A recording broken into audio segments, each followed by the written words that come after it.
The forgotten continent. They lied to you in school. They showed you diagrams of the Roman Forum and pictures of medieval Paris, whispering tales of grand empires that defined civilization. They convinced you that the Americas, before Columbus, were a wild, untamed wilderness, sparsely populated, waiting for the real history to begin in 1492. But the truth, the terrifying, monumental truth, is far, far darker and infinitely more spectacular. Can you believe that at the very moment medieval Europe was struggling to light a torch in the mud, civilizations were flourishing in the New World? Cities that dwarfed London contained monumental structures that made the castles of the Old World look like children's toys, and governed populations numbering in the hundreds of thousands. We are not talking about small, scattered tribes. We are talking about sprawling metropolises, built on staggering astronomical precision, connected by superhighways engineered for trade, running on systems of mathematics and calendar science that Europe would not grasp for another 1,000 years. Imagine this: worlds of stone and blood, of gold and sacrifice, rose, peaked, and then, in a catastrophe no one saw coming, they simply vanished. They didn't just fade, they were swallowed by the voracious, unforgiving jungle, hidden beneath the shifting sands, deliberately erased from the historical record by the very people who built them. This is not a story about history you read in a boring textbook. This is the chronicle of the greatest disappearing act the Earth has ever witnessed. We are going to peel back the emerald shroud of the rainforest and excavate the ruins of empires so powerful, so dominant, that their shadow still stretches across the entire hemisphere. Welcome to the true untold history of pre-Columbian American cities. Prepare yourself, because everything you thought you knew about the timeline of human progress is about to shatter. Our journey begins not with the familiar names like the Maya or the Aztecs. Those are the headline acts, the latecomers to the stage. But deep, deep into the primordial past, where the very first city lights blinked on the continent, millennia before the pyramids of Giza were even conceptualized. We travel now to a narrow, arid strip of the Pacific coast of Peru, where the desert meets the sea, and where a civilization achieved perfection so early it baffles archaeologists to this very day. They call it Norte Chico, or sometimes Caral Supe. Forget everything you know about how cities are supposed to start.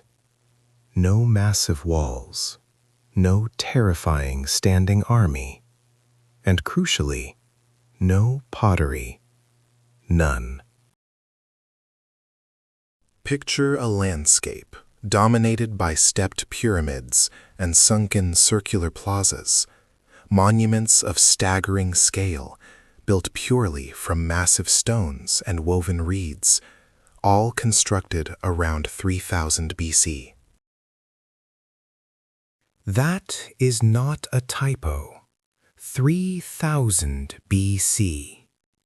This civilization was not merely contemporaneous with the ancient Sumerians in Mesopotamia or the early dynasties of Egypt.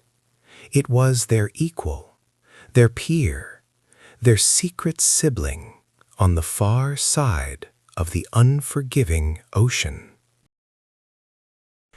Can you truly grasp the temporal magnitude of this achievement? While Stonehenge was just beginning construction in Britain, while the Indus Valley was still learning to mold bricks, the people of Norte Chico had already designed and executed monumental urban planning that required sophisticated governance, complex labor organization, and an understanding of architecture that should have been impossible for their era. The epicenter of this phenomenon was the holy city of Caral, a place of extraordinary spiritual power and civic complexity. It was a city designed not for war, but for the silent, powerful exchange of goods, ideas, and religious fervor. Its 6 massive stepped pyramids, the largest of which is the Pirámide Mayor, still dominate the Supe Valley, each one oriented with mysterious precision, built not with the labor of slaves, but through the voluntary, organized contribution of surrounding agricultural villages. The people of Caral mastered irrigation in one of the world's most challenging desert environments, cultivating cotton, the commodity of global power, and gourds, which they used for nets and containers. But here is where the story turns truly bizarre, truly sensational. The economic engine of this civilization, the wealth that funded these gigantic, timeless pyramids, came from the sea. They were fish people. They traded the limitless abundance of the Pacific, dried anchovies and sardines, for the cotton and crops grown inland. This symbiotic relationship, a peace treaty written in dried fish and raw cotton, fueled the rise of the first true civilization in the Americas. Archaeologists uncovered thousands of perfectly preserved cotton textiles, complex, multicolored designs that speak of a rich, non-verbal communication system and a sophisticated understanding of weaving technology. But the most chilling discovery of all, the quipu. These were not books written in ink on papyrus. These were complex information storage devices, strings knotted in specific patterns, acting as a 3-dimensional database capable of recording everything from census data to astronomical observations. The quipu found at Caral shatters the narrative that these ancient people were primitive. They possessed an organizational tool that was centuries ahead of its time, a silent ledger of their tremendous, forgotten power. And yet, this incredible, peaceful, and technologically advanced society, which thrived for over 1,200 years, longer than the entire span of the Roman Empire, simply vanished. Why? What catastrophic event? What internal collapse? What shift in climate or commerce caused the lights of the Supa Valley to dim around 1800 BC, leaving behind only silent, monumental ghosts in the desert dust? The mystery of Caral's disappearance sets the stage for every tragedy that follows in this sprawling, brutal history. The continent had learned its first terrible lesson. Nothing, not even mountains of stone and centuries of peaceful trade can secure eternal life for a city. But as Corral faded in the south, a new, dark power was stirring far to the north, a mysterious civilization built on the terrifying fusion of religion and architecture, ready to redefine what it meant to rule the American world. A civilization that gave birth to the concept of the true American city. We plunge now into the dense, suffocating darkness of the Gulf Coast lowlands, a steaming, insect-ridden hellscape where the very humidity seems to weigh down ambition. This is the birthplace of American civilization, a place where the air hangs thick with the promise of fever and the scent of ancient mud. Right here, around 1500 BCE, a monumental force began to stir, a revolution in human organization that would lay the foundation for every subsequent American empire. The Olmec. They are the architects of the deep past, the ones who drew the first true lines in the dirt of history itself, constructing cities of incomprehensible scale out of nothing but swamp, stone, and sheer, terrifying will. This wasn't some slow, organic growth.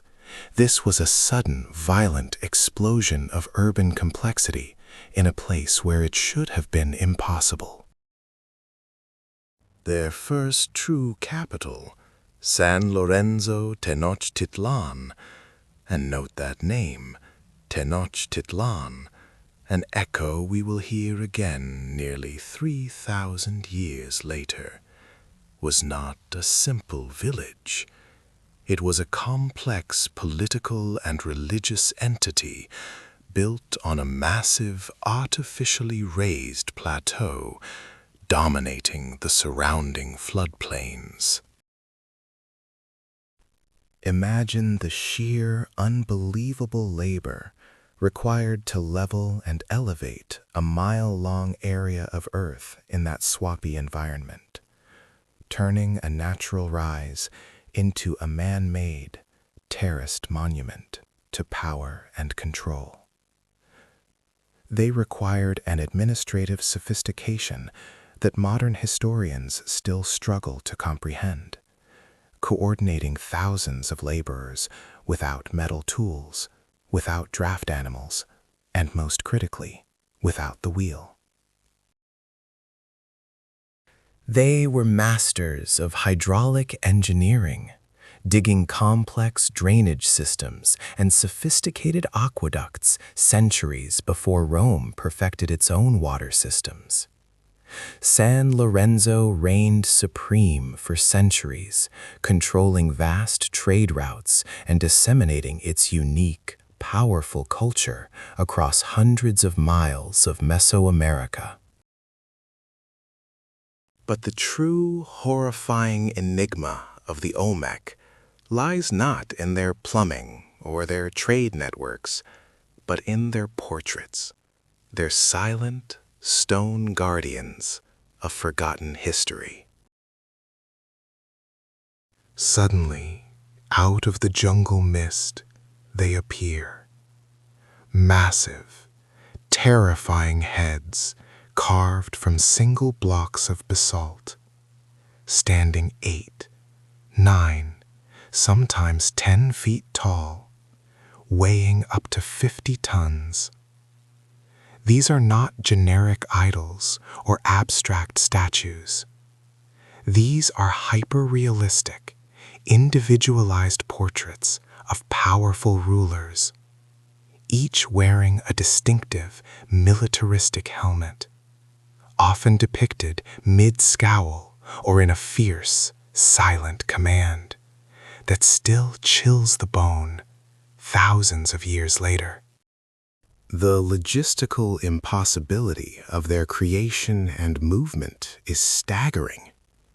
The basalt used for these colossal monuments was quarried 50 miles away in the Tuxtla Mountains, a journey involving crossing treacherous rivers, deep ravines, and miles of dense, unforgiving jungle.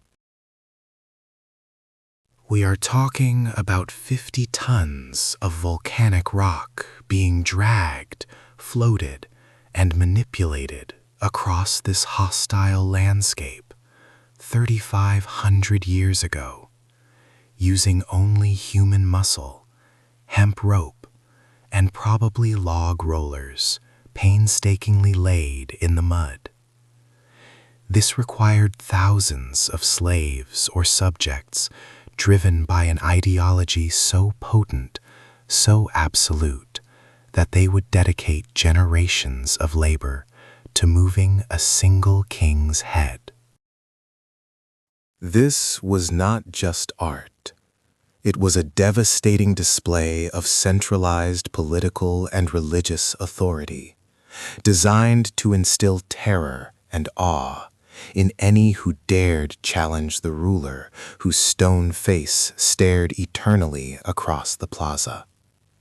It was propaganda hammered out of the living earth, a declaration of divine right carved in the hardest stone. But civilizations, even the most dominating ones, are never immune to the cold hand of fate or the ambition of rivals. Around 900 BCE, San Lorenzo was systematically and deliberately destroyed. The colossal heads, those eternal symbols of power, were violently defaced, shattered, buried, or ritually rolled into ravines, an act of political annihilation. The power instantly shifted 40 miles east to La Venta, a truly astonishing coastal city that marked the absolute zenith of Olmec power and sophistication. La Venta was constructed on a massive island surrounded by swamp, painstakingly transformed into a sacred geometric masterpiece that aligns perfectly with astronomical events, anticipating the precision of later cultures. It featured the Great Pyramid, the oldest known monumental pyramid in all of Mesoamerica, a staggering fluted cone of packed clay, standing over 100 feet high, a beacon of power visible for miles across the flat coastal plain. This was the foundational blueprint for the pyramids that the Maya and Aztec would later build, scaled up to horrifying perfection. It is here, at La Venta, that we find the true, terrifying legacy of the Olmec. They are the undisputed mother culture. They didn't just build cities. They invented the core operating system for Mesoamerican civilization, laying the intellectual framework that defined the next 2 millennia. They were the first to develop a sophisticated writing system, using complex glyphs to record their history, their lineage of rulers, and their sacred calendar cycles. Yes, the famed Mesoamerican long count calendar, the very one that caused global panic in 2012, was conceived in the Olmec era, mapping time with an astronomical accuracy that puts contemporary European calculation attempts to shame.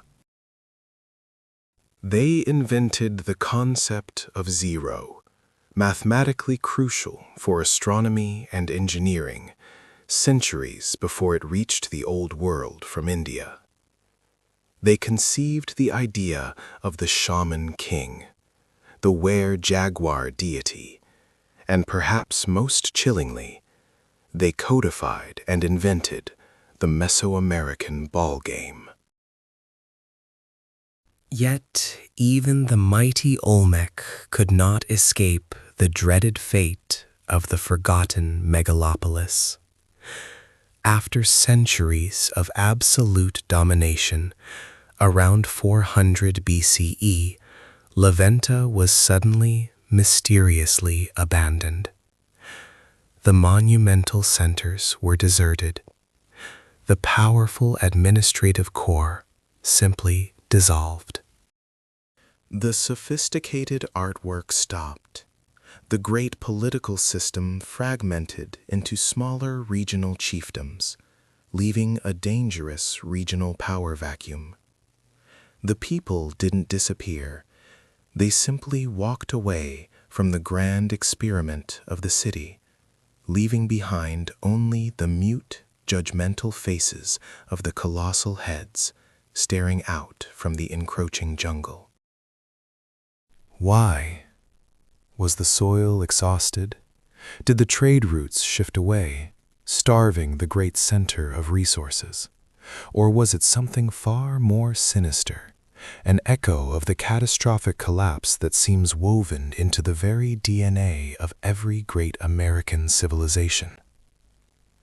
The jungle closed in, silence reigned, and the stage was set for the next, even more enormous chapter. The rise of the Zapotec, the first true city-state empire, built atop a mountain and founded on the principle of extreme human sacrifice. We left the narrative teetering on a cliff edge, overlooking the valley of Oaxaca, where the Olmec's fading signal gave way to something terrifyingly new. This was the moment the Zapotec stepped into the sun, and their first great act of defiance was to look at the world's most defensible mountain, a jagged, impossible peak, and declare, "This is where we build our capital." Imagine the sheer, back-breaking audacity of that command. The foundational layer of the Zapotec Empire, Monte Alban, was not placed on fertile river ground. It was carved out of the sky itself, requiring the leveling and flattening of an entire mountaintop to create the massive central plaza. This wasn't just architecture, it was geological warfare, a testament to the absolute, unyielding power of a centralized authority able to command unimaginable labor and engineering prowess. The city stands 1,300 feet above the valley floor, a perfect strategic position, allowing them to see every invasion, every trade caravan, every shadow moving for 50 miles in every direction, establishing total military and economic dominance over the surrounding valleys. At its peak, this fortress city housed close to 35,000 residents, a population density that dwarfed most contemporary European settlements, utilizing immense, tiered plazas and observation platforms that functioned as proto-skyscrapers in the sky. They didn't just build upward, they dug downward, creating complex cisterns and precise drainage systems that allowed this impossibly located city to survive year-round, feeding its huge population on the spoils and tribute extracted from the valley below. This was the cradle of Mesoamerican innovation, a place where the Zapotec pioneered a complex, early hieroglyphic writing system, allowing them to record the lineage of their kings and the history of their conquests on carved stone stelae. They perfected the astonishingly accurate 260-day ritual calendar, which dictated everything from planting cycles to the exact timing of necessary human sacrifice, demonstrating an astronomical understanding that was centuries ahead of schedule for global civilization. Monte Alban was the undisputed master of its domain, a shining, brutal beacon of the early classic period. But beneath the refined civilization, the advanced metallurgy, the highly structured political hierarchy, the massive, perfectly oriented ball courts where life and death were played, lay the dark, throbbing heart of the Zapotec engine, institutionalized ritual violence. Walk the main plaza and you encounter the infamous danzantes, the dancers. Do not be fooled by the name. These are not sculptures of joyful celebration. They are stone slabs carved with grotesque, contorted figures, depicting the defeated warriors of rival settlements, naked, mutilated, and often explicitly castrated, their organs spilling out in symbolic, ritualistic swirls of blood. These weren't just war trophies secretly hidden away. They were public, permanent declarations of Zapotec dominance, installed in the central square for all 35,000 residents to see. A horrifying, constant reminder of the consequences of resistance and the necessary sacrifices to maintain order. Monte Alban was literally and metaphorically built on sacrifice, both in the immense, uncompensated labor expended hauling the stone up the mountain, and in the lives taken to appease the war gods and solidify the ruling elite's absolute political control. For nearly 1,000 years, from roughly 500 BCE to 850 CE, the Zapotec maintained this relentless, terrifying grip on the valley, pioneering the Mesoamerican tradition of the politically dominant city-state, a model that would be terrifyingly perfected later by the Maya and the subsequent Aztec Triple Alliance. They controlled the flow of vital trade goods, obsidian for tools and weapons, salt, textiles, and cacao, establishing complex trade networks that stretched hundreds of miles, creating economic wealth that funded their monumental civic projects and their massive, conquering armies. The Zapotec established a rigid, almost military-like social structure, led by a powerful religious aristocracy who claimed direct divine descent from the gods, thus legitimizing their absolute power to decide who lived, who ruled, and who became a tribute on the Danzantes' wall. Their empire was a machine of precision, wealth, and terror. However, as the Zapotec consolidation reached its dizzying, blood-stained peak, something far larger, far more mysterious, and infinitely more powerful was rising hundreds of miles to the northwest, a shadow that would soon eclipse even the massive sun and moon pyramids of Monte Alban.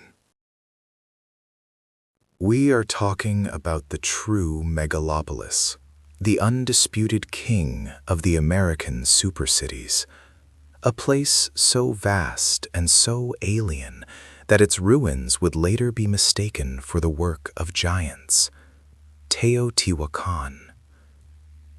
While Monte Alban was a fortified mountain capital, Teotihuacan was a planned terrestrial machine, a city that didn't just house 35,000 people, but potentially over 200,000, making it one of the 6 largest cities on Earth during its peak, rivaling ancient Rome or Han Dynasty Chang'an in scale and complexity. Imagine this historical injustice. While Europe was stumbling through the wreckage of the classical world, still centuries away from building anything remotely comparable in terms of urban planning or population density, the Americas had already perfected the concept of the urban jungle, complete with multi-story apartment compounds, meticulous 9-mile-long gridded streets, and industrial production centers. And Teotihuacan was the terrifying, silent centerpiece of this unseen world. The scale of Teotihuacan's influence was so immense, so absolute, that even the powerful Zapotec, perched high on their defensive mountain, felt the need to establish their own permanent, diplomatic commercial compound inside the rival city, the famous Zapotec barrio, a move that speaks volumes about who held the actual reins of power in this explosive, forgotten classic period. The stage is now set for the most dramatic vanishing act in the history of all civilization. Get ready, because we are about to enter the colossal, terrifying, and ultimately silent world of Teotihuacan. We step across the threshold of the known world, and immediately the air changes, thick with the silence of 100,000 ghosts. This isn't just a city, it's an architectural sermon preached in stone, a silent promise of power that dwarfs anything happening across the ocean in the muddy, scattered villages of early medieval Europe. We are talking about 200,000 souls at its zenith, an empire built not on conquest alone, but on pure, terrifying urban efficiency, and a level of societal organization that modern planners would envy. Look up. The pyramid of the sun rises like a mountain that decided to impose its iron will on the sky, a geometrical impossibility demanding reverence, casting shadows that stretch for miles across the high Mexican plateau. This colossal edifice, completed around 100 AD, stands taller, grander, and more volumetrically imposing than almost any single structure built in the West for another 1,000 years. A shocking, undeniable testament to forgotten engineering brilliance. The scale alone is a psychological weapon. It forces you to feel small, irrelevant, a temporary speck passing through the domain of true, eternal power. They weren't just building temples, they were building an ideology. But the true miracle of Teotihuacan wasn't the height of its temples, but the astonishing, almost obsessive precision of its planning, a masterstroke of civil engineering that screams of centralized, authoritative control. Imagine a grid, perfectly aligned to the cardinal directions, stretching for 8 square miles, where every street, every drainage channel, and every single residential compound was laid out with unnerving, meticulous, mathematical exactitude. This city was built from a blueprint, a single, unified vision executed without deviation, the very opposite of the organic, haphazard growth that defined most contemporary European urban centers. They didn't live in scattered, simple houses. They lived in massive, interconnected, multi-family apartment complexes, sophisticated housing blocks that housed dozens of families in enclosed courtyards. These structures often included intricate frescoes depicting religious life, and, critically, They incorporated advanced plumbing systems that efficiently managed the immense rainfall, preventing flooding across the meticulously paved surfaces.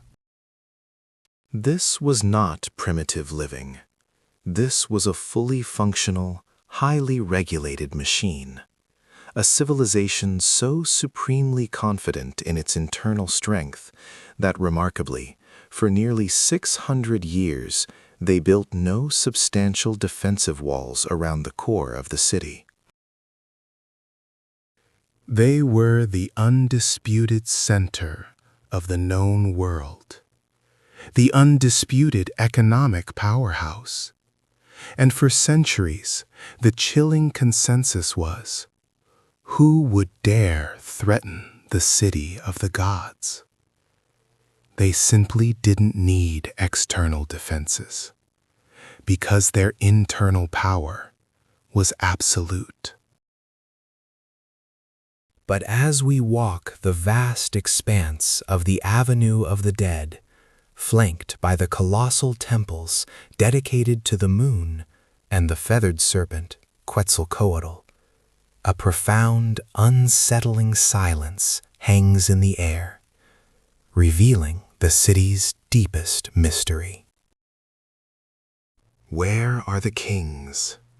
Unlike the Maya, who carved their rulers' faces into every available surface, documenting their glorious, bloody lineage, here in Teotihuacan, the ruling class remains agonizingly anonymous. We see powerful figures, we see gods, we see priests and military leaders, but no single dynastic line, no glorious, boastful portrait of a supreme divine emperor demanding tribute across the city walls. Was this a true oligarchy? A government run by secretive councils of powerful families or religious orders? Perhaps the ultimate embodiment of a faceless bureaucracy? Or were the rulers so powerful, so sacred, their influence so systemic, that their image was literally too dangerous, too potent to display, reserved only for the most obscure, protected inner chambers? This architectural anonymity only deepens the terror of their eventual downfall, suggesting a systemic fracture, a collapse of the entire governing structure, rather than the simple assassination of a single tyrant.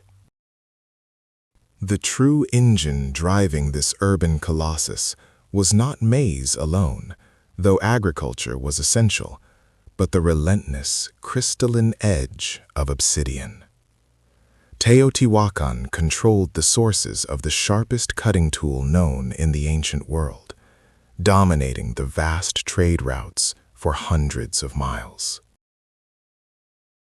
Their massive workshops, hidden within the grid, churned out standardized tools, lethal weapons, and ritual objects, spreading the definitive influence of the Teotihuacano style, the distinctive flared pottery, the austere architecture, into the Mayan lowlands, down toward Monte Alban, and across the entire Mesoamerican cultural sphere. This was a true global power, long before the term existed.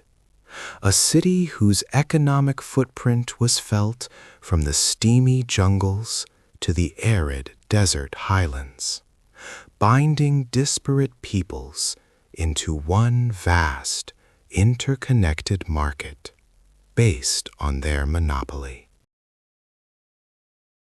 The economic and religious power they wielded was immense, yet wielded with a terrifying subtlety, like a vast, invisible hand guiding the fate of millions through commerce and a shared, powerful ideology.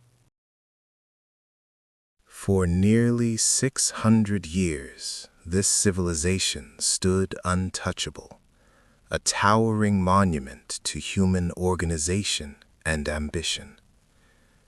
Then, around 650 AD, the relentless clock of their empire stopped with a terrifying, sudden clang. Not a slow, gentle decline, not a gradual migration due to climate change or drought, but a sudden, violent, catastrophic internal explosion that tore the fabric of the city apart from the inside out. The archaeological evidence doesn't whisper of decay, it screams of civil unrest and shocking, instantaneous violence. Within the span of perhaps a single human generation, the magnificent core of the city was systematically and deliberately put to the torch. The grand temples along the Avenue of the Dead, including the powerful temple of Quetzalcoatl, were defaced with a furious vengeance. Statues were toppled and ritually smashed, their heads removed, and the grand residential compounds were entirely consumed by raging, hungry fire. Who burned the city? Was it a massive, coordinated external invasion, finally breaching the century-old confidence of the wall-less metropolis? Or did the very people who built this perfect machine decide, in a terrifying moment of communal madness or profound religious disillusionment, that the machine had to die? The truth points inward. The people of Teotihuacan likely destroyed their own capital, executing the very symbol of their power in a massive act of political and religious rejection. The city was not just abandoned, it was executed. The citizens didn't leave and take their culture intact with them. They scattered, they vanished, dissolving into the surrounding valleys, leaving behind the greatest urban ruin the Americas had yet seen. When the later Aztec people finally arrived centuries later, they did not find a living memory. They found a ghost town, a mythic ruin so profound and awe-inspiring that they called it Teotihuacan, the birthplace of the gods, because they could not fathom that mere humans had built such a monolith. It was a clean slate, a terrifying reset button pressed on the entire region, leaving behind a massive power vacuum that instantly fractured the Mesoamerican world into smaller, more chaotic, and ultimately more warlike states. The magnitude of this failure, the failure of scale, the failure of organization, the failure of faith in their own perfect system, is the true, terrifying lesson of Teotihuacan. We started this series chasing ghosts, and here we find the biggest, most silent ghost of all, warning us about the absolute fragility of even the grandest, most organized power. The stage is set for the inevitable chaos that follows the collapse of a superpower, a chaos that will give rise to new, terrifying empires built on the silent, smoldering ashes of this giant. But first, we must ask, what happens when the gods leave their birthplace and only their burned stones remain? The thunder of Teotihuacan's collapse did not just silence the Valley of Mexico. It ripped a gaping hole in the fabric of the known world. When a civilization built on the certainty of celestial geometry suddenly vanishes, the vacuum left behind isn't empty. It's filled with terror, ambition, and the desperate scramble for the ghost of power.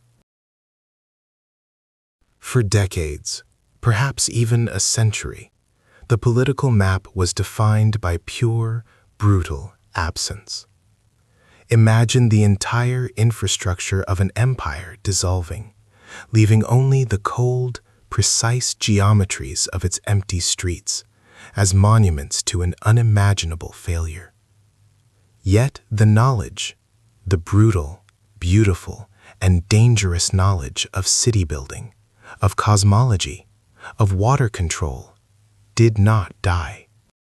It scattered like burning embers carried on the winds of political upheaval, settling in the minds of refugees, opportunistic priests, and ambitious warlords determined to claim the mantle of the vanished gods.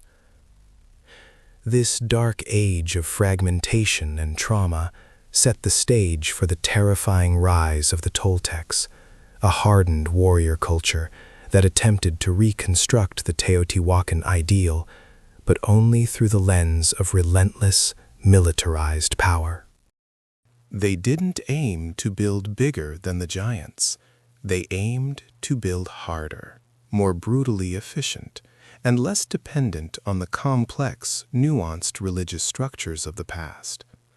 Tula, the Toltec capital, became the nervous inheritor of the high central plateau, yet it always felt like a desperate, aggressive imitation of the silent giant that preceded it.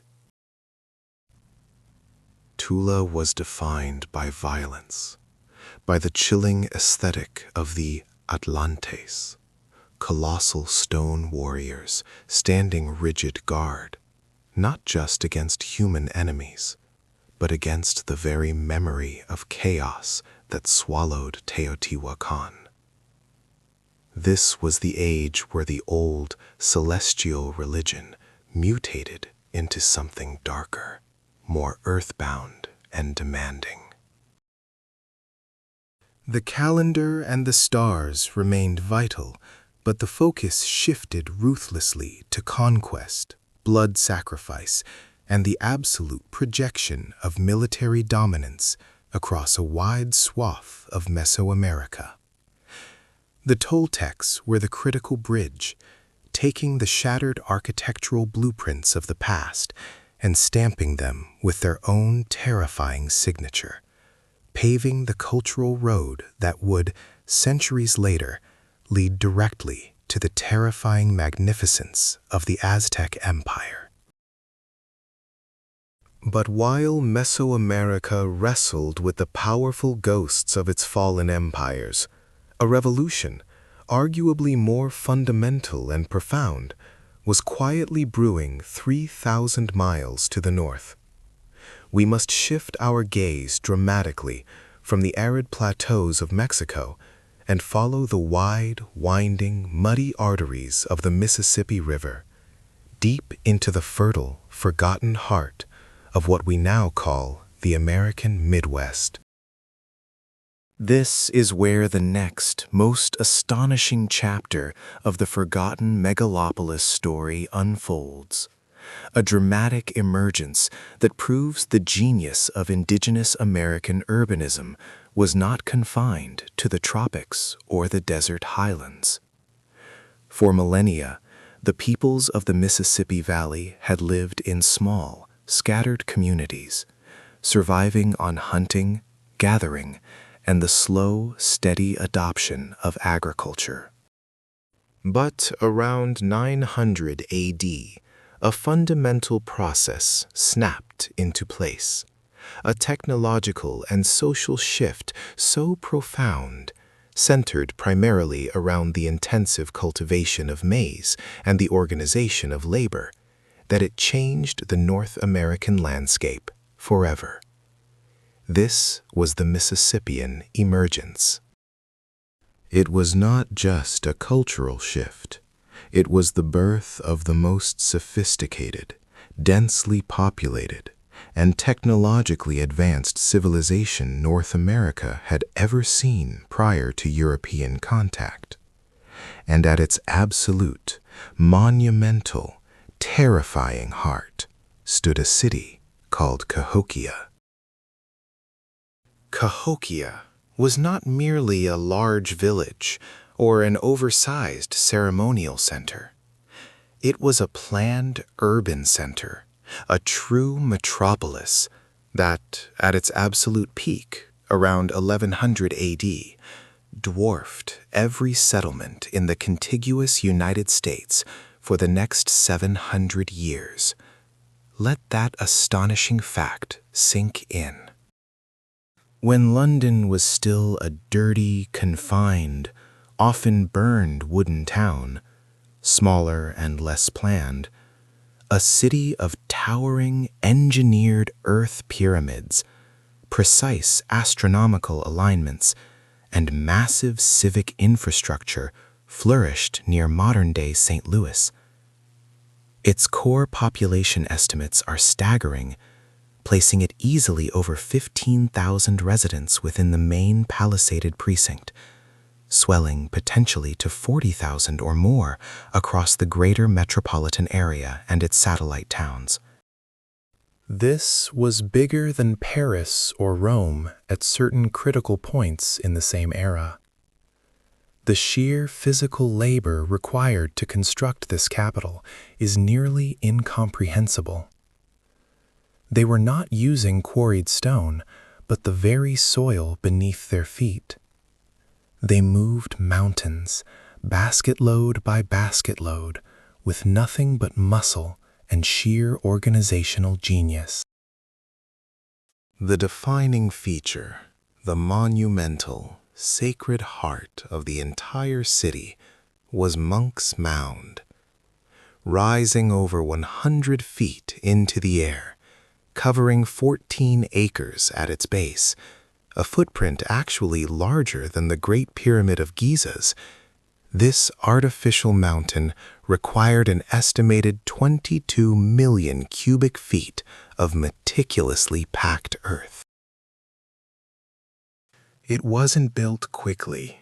It was built in phases, a continuous process of monumental affirmation over generations, suggesting a stable, centralized, and immensely powerful political and religious authority, capable of coordinating thousands of specialized workers for centuries.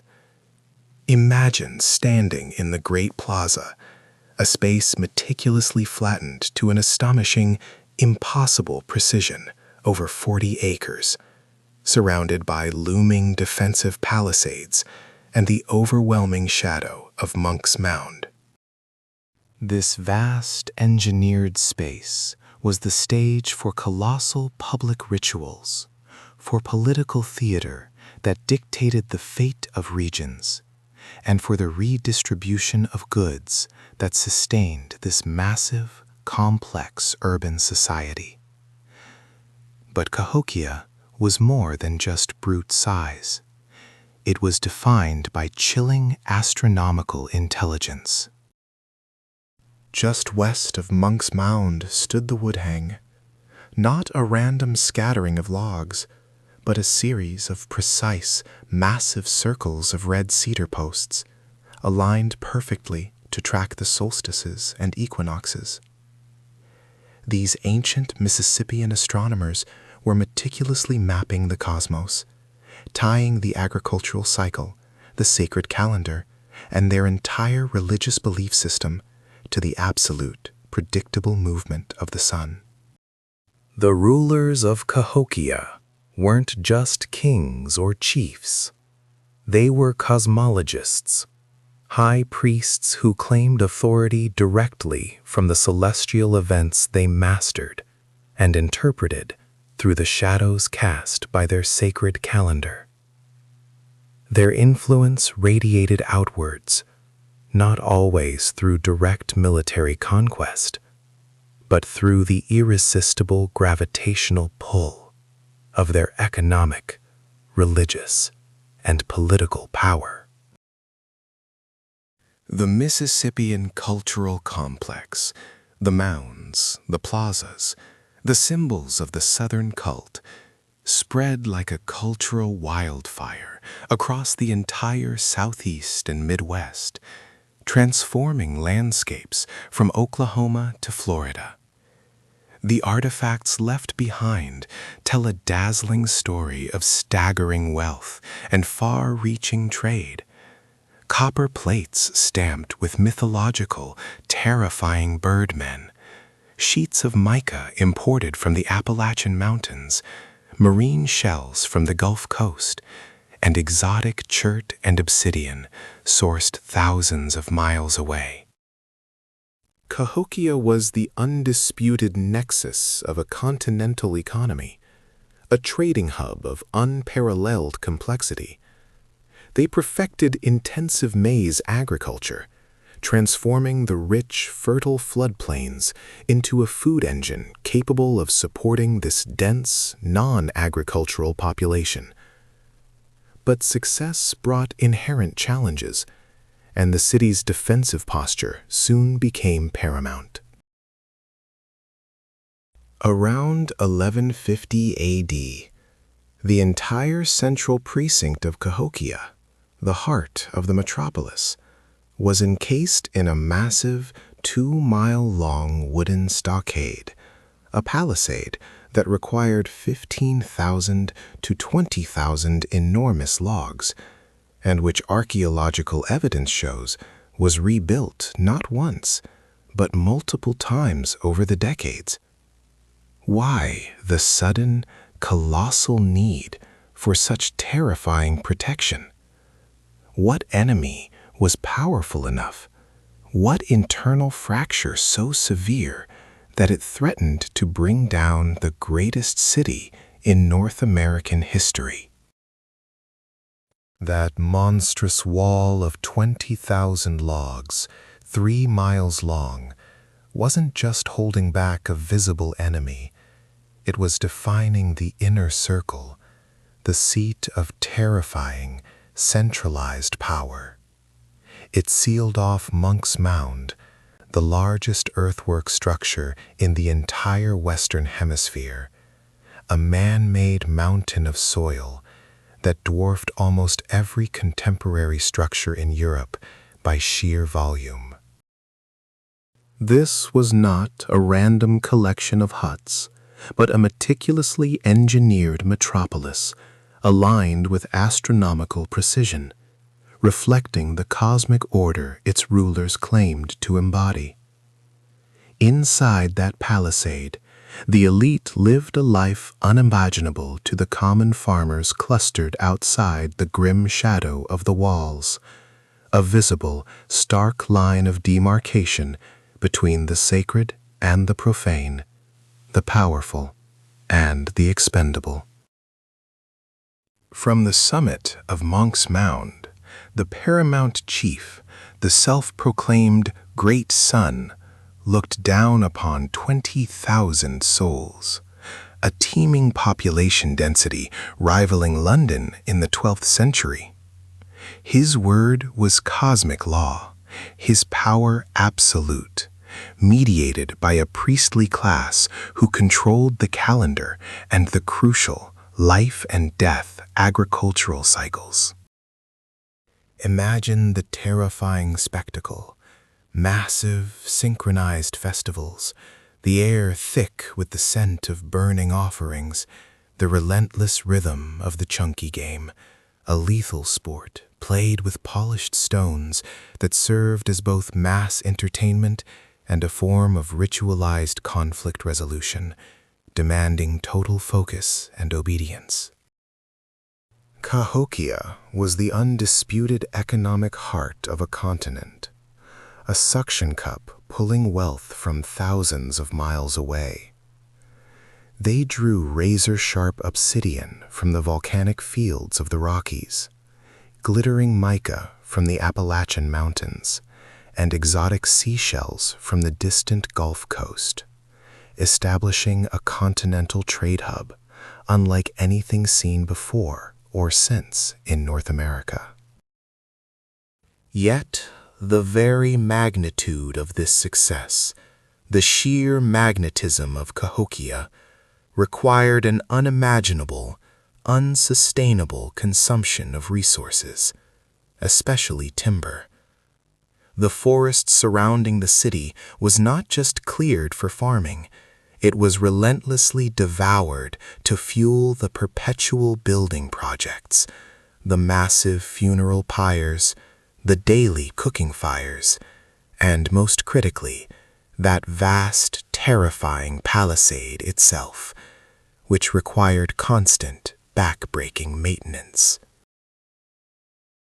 This environmental strain became the silent killer, the enemy that slipped past the mighty wall, attacking the city from within the very earth.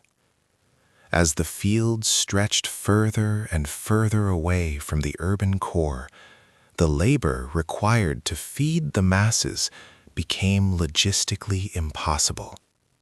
The great river, the lifeblood of the city, was now its greatest polluter, prone to catastrophic flooding and aggressive sedimentation, compounded by the massive deforestation that had stripped the soil bare.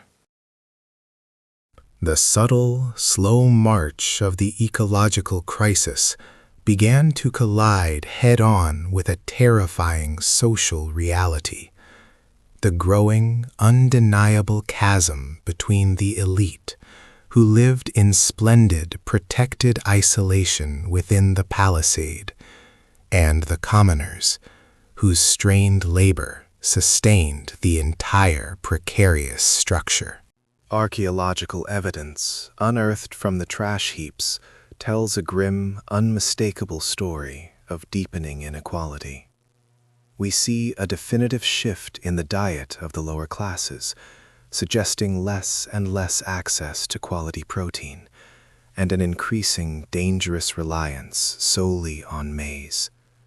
This signifies a widening social fissure, a deepening resentment brewing just beneath the surface of the great sun's opulent, increasingly disconnected reign. Then came the inevitable external shock that no wall could stop: a terrifying shift in climate. Sometime between 1150 and 1250 AD, the region suffered periods of intense, brutal, persistent drought. The highly sophisticated yet fragile agricultural system, already strained past its breaking point by population growth and resource depletion, began to fail dramatically. When the sacred rituals performed atop Monk's Mound failed to bring the life-giving rain, when the priestly predictions proved catastrophically false, the entire religious and political legitimacy of the great sun and his ruling regime began to shatter like brittle, sun-baked clay. Starvation breeds desperation, and desperation in a city of this size breeds terrifying, unpredictable revolt. It is the dominant, horrifying hypothesis that the massive palisade, initially built perhaps to keep external rivals from the north at bay, quickly turned inward, transforming the central city into a fortress designed not to protect the city, but to control the city's own exploding, starving population. The evidence doesn't point to a glorious, dramatic siege or a sudden, clean conquest. Cahokia didn't fall. It suffered a horrifying, agonizing bleed-out. People didn't die instantly in a war. They simply left. The centralized, monumental power structure dissolved as entire neighborhoods were abandoned, the population shrinking drastically, decade after crushing decade. Imagine the silence creeping in, the monumental city slowly emptying, the sounds of the chunke game replaced by the relentless wind. The mighty wooden palisade, requiring thousands of logs to maintain, began to rot in the humid air. No one left with the resources or will to repair the inevitable breaches. By 1350 AD, less than 200 years after its terrifying peak, the greatest metropolis north of Mexico, the rival of Paris and London, was essentially a ghost town. It didn't burn to the ground. It wasn't conquered by an invading army screaming war cries. It vanished, suffocated by its own ambition, choked by its own waste, and abandoned by its desperate citizens searching for a simpler, sustainable way of life, away from the crushing, lethal weight of their fallen empire. This is the truly terrifying, almost unbelievable lesson of Cahokia, the forgotten megalopolis. Sometimes the greatest enemy is the civilization itself, and the most dramatic, total collapse is the one that happens not with a thunderous bang, but with the terrifying, drawn-out quiet of an emptying street, leaving nothing but monumental mounds behind. That silence, that terrible, monumental quiet, was not unique to the mighty Mississippi Valley. The same haunting vacuum echoed across the high, arid plains of the American Southwest, a place where civilization defied every rule of survival, building cities not just on the landscape, but into the very cliffs themselves.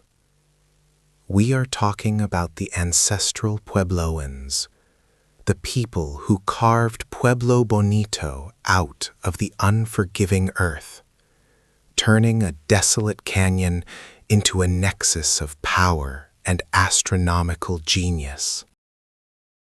Imagine a structure so vast, so perfectly aligned with the cosmos, that its sheer existence defies the term primitive.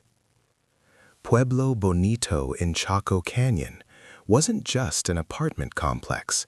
It was a 5-story, D-shaped citadel containing over 600 interconnected rooms, built with staggering precision between 850 and 1150 AD. When the lords of Chaco were busy constructing these multi-story masonry condominiums with perfectly fitted stones, a feat of engineering that would make a modern architect gasp, many European royals were still shivering in drafty wooden keeps, surrounded by mud and the stench of unwashed crowds.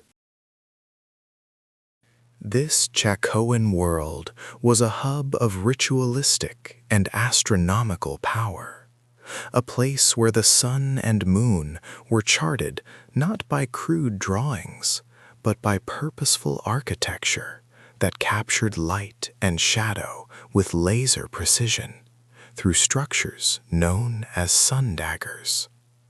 The sophistication here is terrifying because it forces us to confront how much deep, esoteric knowledge was truly lost when this civilization simply decided to hit the eject button and walk away from everything they built. But the city itself was only the beginning of the conspiracy of genius. What truly defined the Chaco phenomenon was the invisible web holding it all together. the legendary Chacoan road system. These weren't mere trails worn by frequent use. They were perfectly engineered, dead-straight avenues, often 30 feet wide, spanning hundreds of miles across the desolate, high-desert landscape. They cut through canyons and scaled cliffs without deviation, serving no obvious practical purpose for simple foot traffic, suggesting a level of centralized control, military organization, or ritualistic pilgrimage that modern historians still struggle to comprehend. Who had the power, the resources, and the sheer cold audacity to command the construction of a highway network rivaling early Roman efforts, only to have it vanish entirely from memory for 800 years? We are talking about a society that commanded vast resources across a territory the size of New England, bringing in hundreds of thousands of timber logs from distant mountain ranges to construct these monuments, coordinating labor and supplies with the ruthless efficiency of a global empire. This was not a collection of isolated villages. This was an organized, unified megalopolis distributed across the hostile terrain, all controlled from the single magnificent point of Pueblo Bonito. Then the silence began to creep in. Around 1150 AD, the immense building projects suddenly ceased. The magnificent, thriving metropolis of Pueblo Bonito, which had dominated the San Juan Basin for 3 centuries, began its terrifying, agonizing decline. It wasn't burned down. It wasn't conquered by invading hordes. It simply, slowly, stopped breathing, the population dwindling, and the maintenance failing. The people didn't vanish into thin air. They moved. They migrated north, high into the defensive, seemingly inaccessible cliff dwellings of places like Mesa Verde, a desperate, final attempt to cling to existence in a world that was suddenly turning against them. They were running from the invisible enemy, the relentless, unforgiving Great Drought. Imagine the collective heartbreak and terror of leaving a massive city built by 10 generations of genius, forcing your entire society to retreat into tiny, precarious stone nests carved 1,000 feet above the canyon floor. These were not homes of leisure. These were fortresses of fear and finality, brilliant final acts of defensive architecture designed to conserve every drop of water and provide maximum security. At Mesa Verde, civilization reached its architectural peak of desperation. Cliff Palace, Spruce Tree House, these are monuments to resilience. Perfectly concealed cities where water was collected meticulously and defense was paramount. They were the cultural equivalent of a society pulling the drawbridge up and permanently barricading the doors against a threat they couldn't conquer. The terrifying, slow march of atmospheric collapse. For decades, they held out, masters of their stone citadels, watching the sky for rain that simply refused to fall. Their elaborate engineering, their mastery of astronomy, their powerful road networks, none of it could defeat the simplest, most brutal enemy: systemic climate change. The centralized power structure of Chaco fractured into smaller, more sustainable units, but even those smaller units couldn't hold. And then, around 1300 AD, it happened.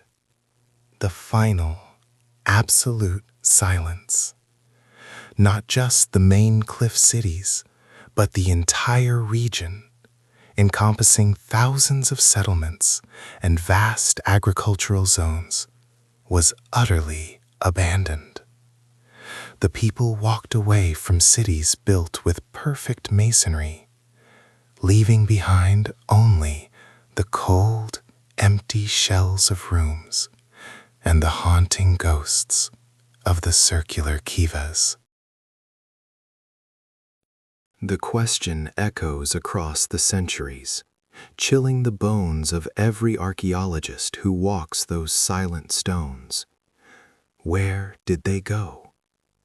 They didn't die out, they dispersed, vanishing into the larger cultural fabric of the nascent Pueblo communities, taking their monumental architecture secrets and their detailed knowledge of the stars with them. They ensured that the sheer scale of their achievement would be perfectly erased from the written historical record for half a millennium.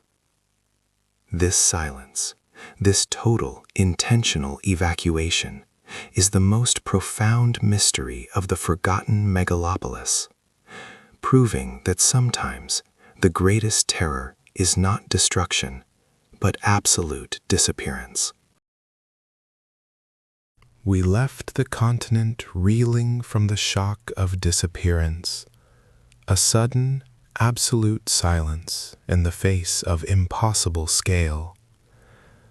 But not every megalopolis chose the path of immediate erasure. Some experienced a collapse far more agonizing, a slow-motion, decades-long disaster that played out like a terrifying prophecy coming true, city by city, monument by monument. We are now descending into the dense, suffocating jungle canopy of Mesoamerica, where the Maya civilization did not just build cities, they built clocks that measured eternity and libraries carved into stone stelae. Forget everything you think you know about ancient history. When Europe was barely figuring out how to stop throwing sewage onto the streets, the Maya were operating with the concept of zero, a mathematical leap that wouldn't reach the Western world for another 900 years, underpinning an astronomical accuracy that still chills modern scientists. Imagine the sheer audacity. They tracked Venus, Mars, and Jupiter, calculating astronomical cycles with such surgical precision that their calendars, the famed long count, were designed to operate flawlessly across millions of years, mapping time in a way that truly baffled the invaders centuries later. Let us return briefly to that mathematical miracle, the concept of zero. While European merchants were still struggling with Roman numerals, an agonizing system that made complex multiplication a logistical nightmare, the Maya were performing sophisticated calculations necessary for celestial predictions, using a base 20, the decimal system, built around the power of zero. This wasn't just abstract philosophy, it was necessary infrastructure. Their priests, who were also their astronomers, engineers, and mathematicians, were required to accurately predict solar eclipses and the cycles of the Pleiades, ensuring the continuity of the agricultural and ritual calendars, the very backbone of their society. The precision they sought was almost maniacal, built into every stone of their monuments, ensuring that their prophecies and agricultural schedules remained perfectly aligned with the cosmos. This intellectual rigor should have guaranteed immortality. Yet this intense focus on the heavens perhaps blinded them to the catastrophe unfolding on the earth beneath their feet. These were not scattered tribes. This was a network of fiercely competing, yet intellectually interconnected city-states, each ruled by a Kuhul Ajau, a holy lord, whose power was derived from his direct communication with the cosmos. Look at Tikal, the beating heart of the classic Maya world. At its peak, Tikal was a concrete jungle, housing perhaps 60,000 to 90,000 souls, dominated by monumental pyramids like Temple 4, scraping the sky at over 200 feet. Structures designed not just for worship, but as literal mountains engineered by man, visible for miles across the low-lying jungle terrain. This was a civilization obsessed with precision, not just in their star charts, but in their urban planning. They utilized massive subterranean cisterns and complex hydraulic systems to manage the unforgiving tropical rainfall, creating reservoirs capable of sustaining their massive populations through the brutal dry seasons. Yet, this intellectual and architectural sophistication masked a terrifying fragility. The Maya were locked in a constant, high-stakes game of geopolitical chess. The rivalry between Tikal and Calakmul, often called the ultimate Maya superpowers, was not just political. It was a perpetual existential war for dominance, a rivalry that fueled the construction boom, but ultimately bled the system dry. Historians call it the hiatus, a terrifying period beginning around the 6th century, where the monuments suddenly stopped being erected in some regions, followed by the catastrophic terminal classic collapse, a domino effect of cultural and political implosion that decimated the southern lowlands. This was not a singular event, like the eruption of a volcano. This was a systemic failure of unbelievable proportions, a lesson whispered from the jungle vines. Even the most mathematically advanced, astronomically precise civilization can be brought low by fundamental, desperate needs. The theories swirl like jungle mist, each one darker than the last. Was it endemic warfare, the holy lords pushing their populations past the breaking point with endless battles for captives and prestige? Was it environmental catastrophe, the Maya literally paving over their own farmland and exhausting the delicate tropical soil to feed the ever-expanding megalopolises? The most terrifying consensus points towards an unholy combination: extreme drought coupled with unsustainable population density. Imagine 80,000 people packed into Tikal, dependent entirely on reservoirs during a cyclical drought that spanned decades. The political structure, designed to support a holy lord who could guarantee the rain and fertility, violently shattered when the sky refused to deliver.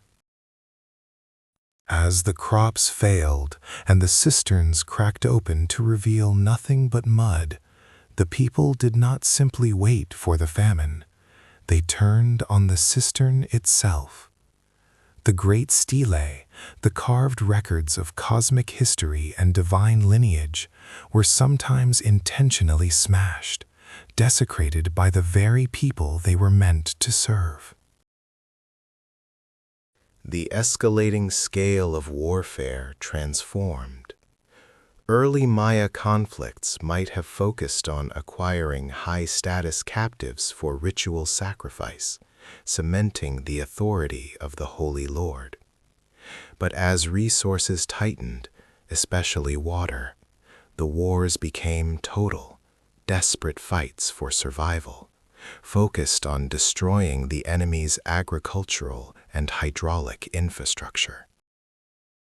Imagine the psychological terror of watching your neighboring city, Tikal's greatest rival, Calakmul, mobilizing its forces, not just to defeat your army, but specifically to sabotage the massive, intricate system of canals and reservoirs that kept your children alive during the 5-month dry season. This wasn't merely a political loss. It was a death sentence delivered by thousands of warriors under the heat of the tropical sun. The cities choked on their own success. They had become too large, too dependent on the engineered environment, and when the environmental stress broke the back of the political system, the fall was swift and absolute, leaving behind ghosts in the greenery. The Maya didn't vanish entirely, of course. Their descendants carried the flame, their knowledge preserved in smaller, resistant cities in the north. But the colossal, terrifying power structure of the classic period simply ceased to function. The grand palaces were abandoned, not destroyed by a foreign army, but slowly consumed by the relentless, green hunger of the jungle. What does it tell us when a civilization that mastered the universe's clockwork cannot manage its own water supply? It tells us that the hubris of the megacity is eternal. It tells us that the greatest engineers of their time still made mistakes so monumental. They led to the most profound social collapse the American continent had yet witnessed.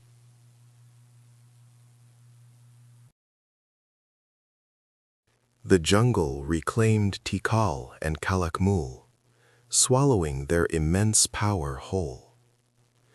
The very same precision and obsession with scale that brought them glory became the mechanism of their ultimate doom, leaving behind structures so vast, so silent, that when the Spanish eventually stumbled upon them, they genuinely believed these cities must have been built by giants, because no mere mortal could have conceived of such a magnificent disaster. The silence that followed the classic collapse was a different kind of terror than the sudden vanishing act of Teotihuacan. It was the silence of exhaustion, the sound of a civilization running out of water and belief simultaneously. And from this exhausted silence, the pieces began to shift again, leading us toward the rise of the terrifying, final power block that would confront the arrival of the Spanish ships. A power built on the brutal lessons learned from the failures of Tikal and Teotihuacan.